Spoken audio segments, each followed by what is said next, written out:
Es muy posible que la ley sobre el impuesto a la riqueza, a los ricos, a los empresarios, llámelo como quieran, el gobierno y Máximo Kirchner lo llaman el impuesto solidario. Solidario, una pistola en la cabeza.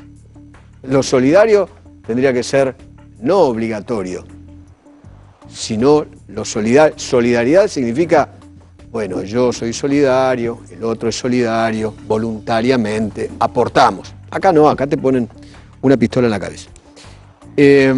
135 sería el número con el cual diputados aprobaría la ley.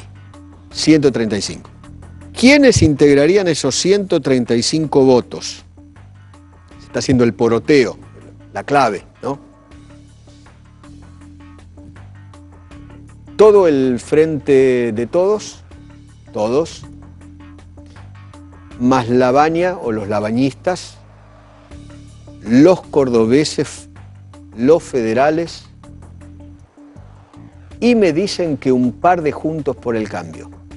Ya voy a averiguar quiénes son los dos de Juntos por el Cambio que estarían votando a favor del impuesto. En principio, el número es 135, pero en un rato le cuento más detalles. Roberto Basolo, ¿qué tal? ¿Cómo le va? Hola, buenas noches, Eduardo, ¿cómo te va? ¿Es Basolo o Basolo? Basolo está bien, Basolo está bien. Ok. Me gustaría su opinión sobre el impuesto a la riqueza. Bueno, a ver, es un impuesto que tal vez agarre a algunos ricos, pero que seguramente va a agarrar a muchísimas pymes argentinas, sobre todo empresas medianas. Es un impuesto que va a dañar profundamente a negocios, para hacerse una idea, como puede ser una cadena barrial de supermercados, unos pequeños hoteles, ¿no? Cadenas grandes, una flota de camiones pequeña, o podría ser un contratista de maquinaria, de los que empiezan en el Chaco y terminan al sur de la provincia de Buenos Aires. ¿Por qué es esto? Porque aunque se trata de un impuesto a las personas, todos sabemos muy bien que en las pymes es lo mismo la persona que la propiedad, y las acciones, por llamarlo de una manera, de esas empresas son el patrimonio de los que van a ser afectados por el impuesto. Entonces, he estado trabajando con un tributarista, André Heller, varias horas para tratar de ver el alcance que tendría este impuesto, y en principio prácticamente todas las medianas, categoría 1 y 2, entrarían. Entonces, para tener una idea de esto, porque a veces tenemos la fantasía de las grandes fortunas y vemos la televisión, los diarios, y nos imaginamos un multimillonario, que por cierto los hay en Argentina, pero estamos hablando de empresas medianas, del comercio al que vamos a comprar todos los días. Entonces, para hacerse una idea, no son tantas, podrían ser un 2,5% de las empresas registradas, como mínimo. Estaríamos hablando por ahí como mínimo 15.000 empresas. De ahí podemos bajar a las empresas pequeñas, pero eso podemos hablar después. Pero estamos hablando de al menos el 20% del empleo registrado. Entonces, ¿qué es lo que va a pasar? Esa persona cuyo patrimonio y la empresa es lo mismo, le va a caer un impuesto, uno nuevo, uno de los tantos que tiene el país, y va a tener que hacer algo. Entonces, es decir, ¿qué alternativas hay si esta ley será aprobada? Y quiero aclarar que yo no sé lo que se está discutiendo ahora, no he tenido tiempo de escuchar los debates, estoy hablando con el proyecto de ley hasta hoy a la mañana. Lo que va a suceder, va a haber más o menos 4 opciones. La primera es judicializarla, es un impuesto que tiene fallas por todos lados. Eso es muy caro, o sea, las grandes fortunas, los que realmente tienen grandes ingresos, que no se fueron de Argentina, probablemente lo judicialicen y probablemente la ganen. Ahora, las pymes, las ME, no van a poder pagar a los abogados. Entonces le van a dar 3 opciones. Y Eduardo, si te ocurre otra, después por ahí me la agregás.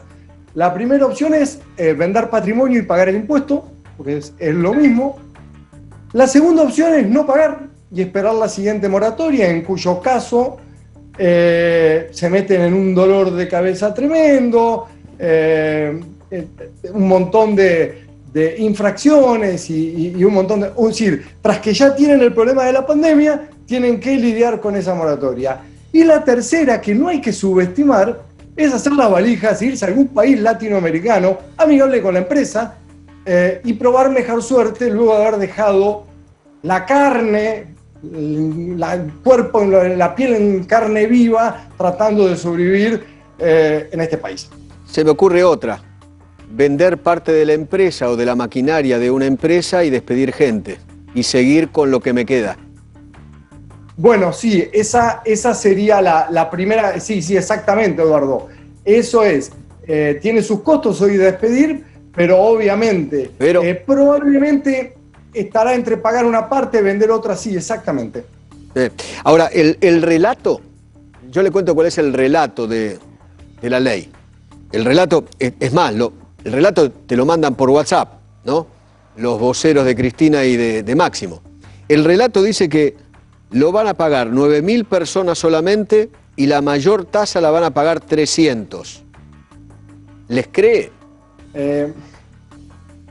A ver, la verdad que estuve tratando de jugar bastante con los números. El número a mí me da un poco más, pero es muy engañoso.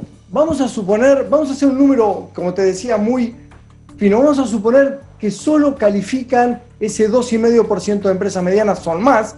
600.000 empresas, no sé cuántas van a haber quedado, eso te da más o menos 15.000. Vamos a suponer que no califican todo, pues me tienen razón, 10.000.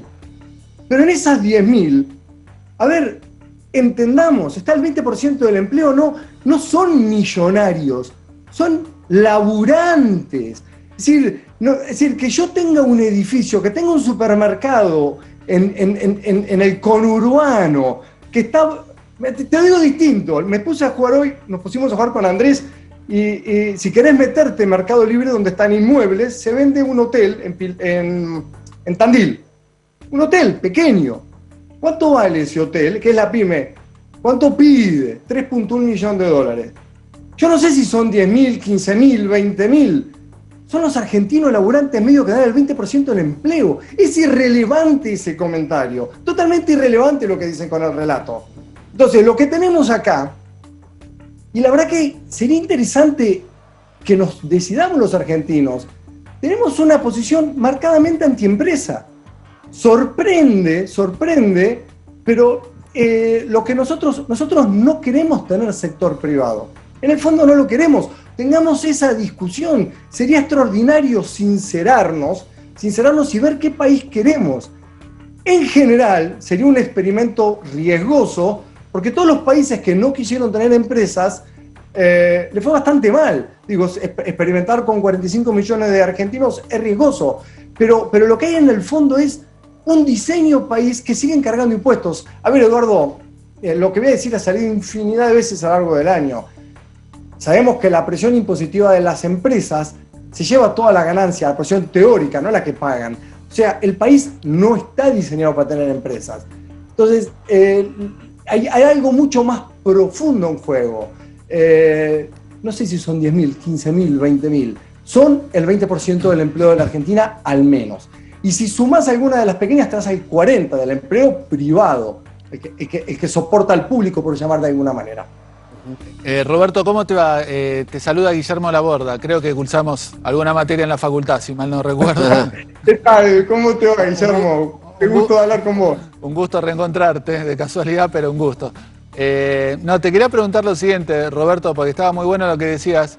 Y en línea con lo que vos decías, que es totalmente antiempresa la Argentina, pero lo preocupante se dan los tres niveles, ¿no? A nivel provincial también está esa voracidad de saquear al sector privado y también a nivel municipal, digamos, con tasas de seguridad e higiene, otras cosas, ¿no? Solo este gobierno creó o puso 13 impuestos más o los aumentó.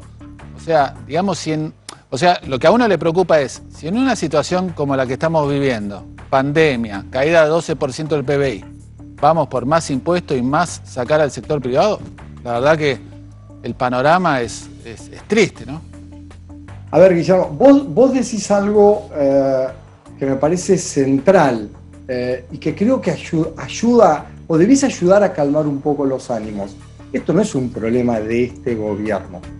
A ver, los 166 impuestos no los creó el gobierno actual o los que van a hacer, ni la presión impositiva sobre las empresas del 106% llegó a casi el 140% en el 2013-2014. No, es algo que viene al menos hace 20 años. Ahora, nos debemos una discusión. Uno trata de ver por qué hay tantos impuestos. Lo lógico es que hubiese menos de 10, claro, y que después los tres niveles se coordinasen en la repartija. Claro, si yo hago eso, es mucho más difícil tener las picardías que observamos estos días. Total, si yo te meto el impuesto 167, que le hace una mancha más al tigre. Claro. A ver, no hay relato que sostenga 166 impuestos. Es absurdo. Entonces, el país estaría infinitamente mejor, las empresas podrían trabajar infinitamente mejor con 5 impuestos, 6 impuestos. Vas a recaudar mucho más, no menos. Y este es otro tema del error grosero de diagnóstico que están haciendo quienes impulsan estos impuestos. ¿Vos te acordás, Guillermo, de la facultad, la famosa curva de Laffer? Sí, entonces, claro. Sí. La famosa Yo también curva la estudié en Derecho, en Economía Política. ¿Ah, sí? La curva de Laffer. Sí, llega un momento que recaudás menos. Claro. A ver, es simple. Digo, después hay que implementarlo. Pero vos se puso, aumenta. Llega un momento que va al revés. Entonces tenés que bajar la presión, no aumentarla. Realmente tenés que bajar la presión, tenés que sentarte con el FMI y decirle, mira, voy a bajar la presión, pienso recaudar más, pero no va a ser inmediatamente, hasta por ahí te dan plata. Roberto, muchísimas gracias. Gracias por atendernos, un gusto. De nada, Eduardo. Hasta luego. Urgente, nuevo parte de COVID.